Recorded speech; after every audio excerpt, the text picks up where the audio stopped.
Hey, what's up? Good morning, everyone. Happy Tuesday. I hope that your morning has started really well, and I hope that you find plenty of love and laughter in your day ahead of you. Or for my people on the other side of the world, I hope that your day was wonderful, and I hope that you get some good rest tonight.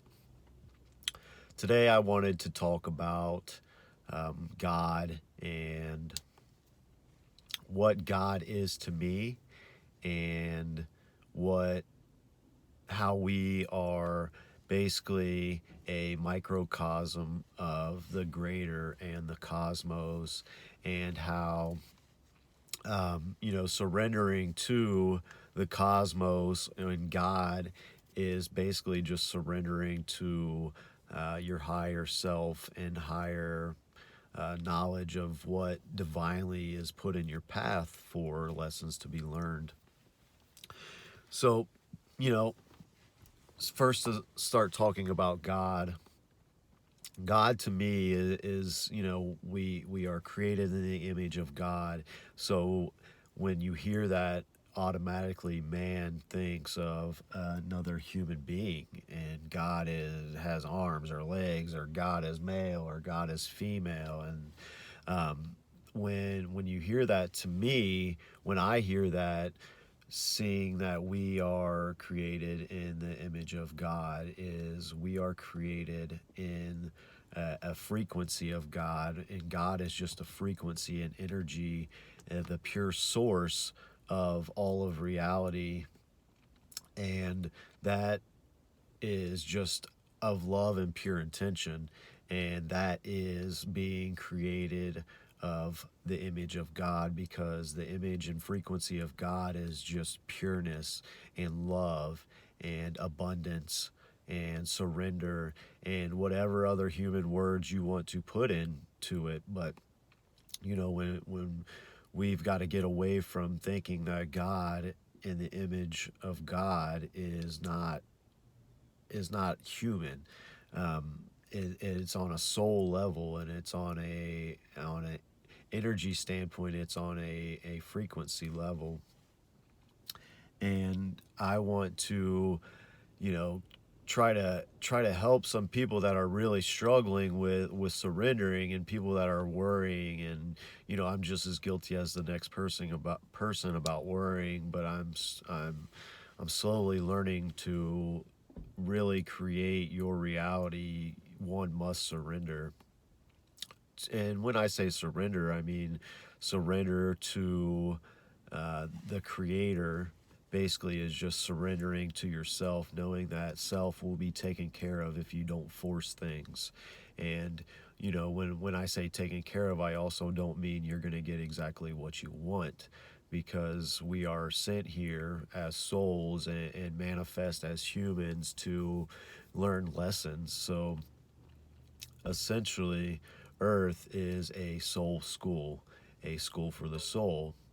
And if you know anything about the number seven and the spiritual meaning behind seven, or this just my interpretation, like all of my videos, that's always my disclaimer, is this is just my interpretation of my experience on this earth and what has come to me, um, in meditation and when I listen to God.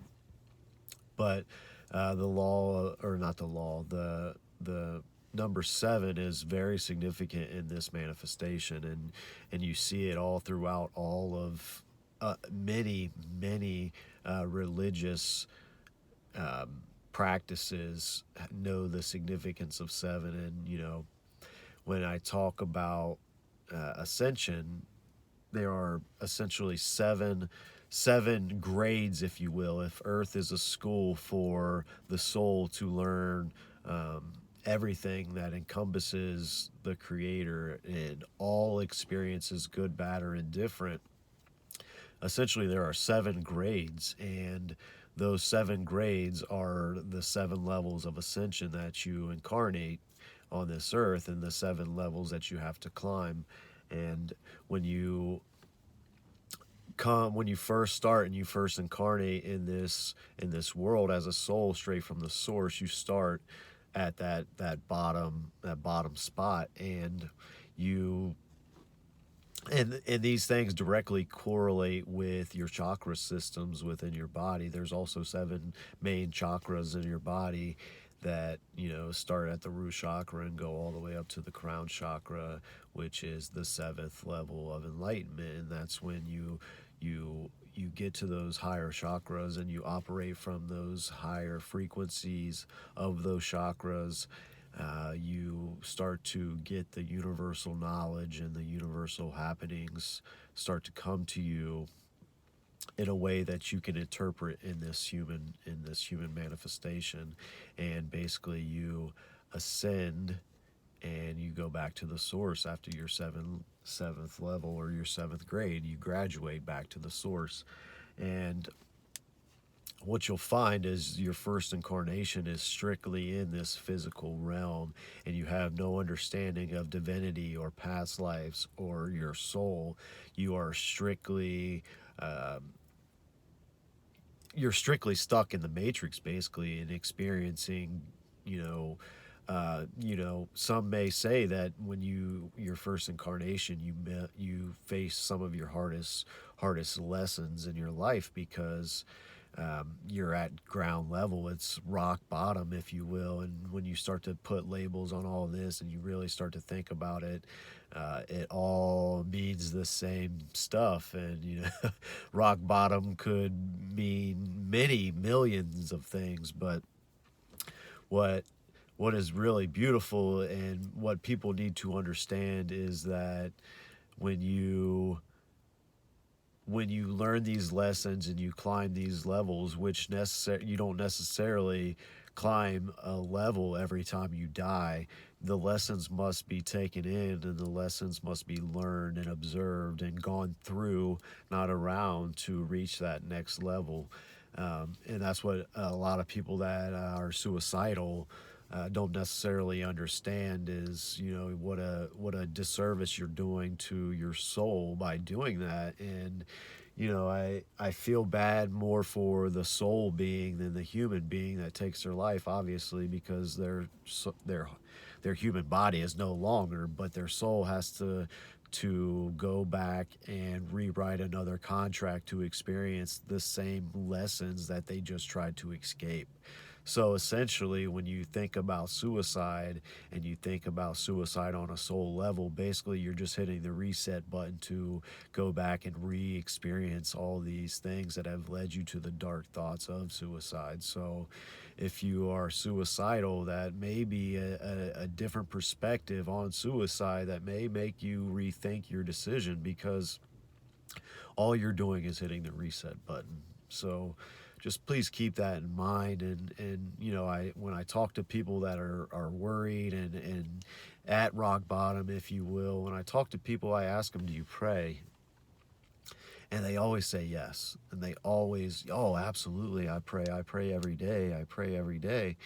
And my next question is usually, do you meditate, or do you ever sit still enough to listen and let the answers come to you? And that simple question just blows people's mind. And oftentimes, the people that worry are the ones that don't ever take the time to sit back and listen to the creator or to higher self. And when you do that, you get a sense of peace and calming. And in my opinion, that's why meditation is so calming, and it centers you so much, because it's you tapping into higher self and to the creator and listening to whatever is coming your way, whatever waves of information or whatever it is that is coming your way. You surrender to it. And another thing, when you find people that worry, and I worry too. I'm by no means am I not a worrier. I what I do is, when I start to worry, I remind myself that I will be taken care of, and I have affirmations for myself that I use when I do start to worry about things, and things that practices that I put into place to bring me back to present moment. Excuse me. So essentially, what you're doing when you meditate, or whatever practice you have to sit still enough to listen, you know, and that's highly encouraged just as much as prayer from my point of view, because you can ask, but you're never going to receive the answer if you don't ever shut up to listen. Um, so find a practice to listen for your answers. And another thing, when you talk to people, from my experience, that worry a lot is when you start talking about God and higher self and spirituality and the soul. You know, you ask them if they trust God, or they surrender to God's power or God's will, and you know they say they do. But how, you know, what I like to show them is the mirror, and saying, why are you worrying so much if you truly surrender and trust God and trust higher self and trust your soul, that your soul will take you to exactly where you need to be if you just surrender. And that's another mind blower. People don't ever think of, and it's just a different perspective. It's just thinking of things in a different light. But um, we really need to not only send out our intentions, which, you know, prayer to me is just sending your intentions out into the quantum field in hopes that the quantum field will reciprocate what you're putting out, and that is the law of vibration and the law of attraction. So in a sense, prayer and intention are basically the same things. It's whatever you want to receive from the source or the quantum field, because they're the quant when I talk about the quantum field, I mean the energy that we don't see, that's all around us, that the vibrations and the waves and particles that make up all of everything we see in this physical world with our human eyes. That is the quantum field. And so when you send out your intention or your prayer into the quantum field, things are sent back to you in the same manner that you're putting out. So therefore, a little bit of about the law of attraction and the law of vibration in a different light, in a spiritual light, because we all think of the law of attraction as, oh, I got to think about money all the time so I can get some money. You know, I don't think that's how it works, but I could be wrong. Again, my interpretation. So, you know, just when you start to worry and you start to stress and you start to downward spiral into negative emotions and thoughts, really sit back and pray, set your intentions, count your blessings. I always start my prayers with gratitude, and that opens the portal for me to really set pure intentions, and for um, the trust and greater to open up, and in turn trust me, because I'm showing gratitude for what I have, and I feel gratitude for whatever I have, and I show gratitude for the lessons that I've learned in my life. And most of my greatest lessons have been my darkest hours, you know, and I've chose to sit back and really open my heart and mind through the pain, and really receive what I am supposed to receive in the sense of life lessons and soul lessons, so that I can ascend, and I can take that next step towards heaven, if you will, or back to the source. So start to worry, pray, be patient and listen, and surrender. Because you will be taken care of by the universe, which we are just a microcosm of the cosmos, so we will be taken care of by self. And we will be taken care of by greater, because greater is self. And we are the creators of our reality. So I love you guys. I hope you guys have an absolutely wonderful day. And I hope that this video finds whoever it needs to find. And I will see you guys tomorrow.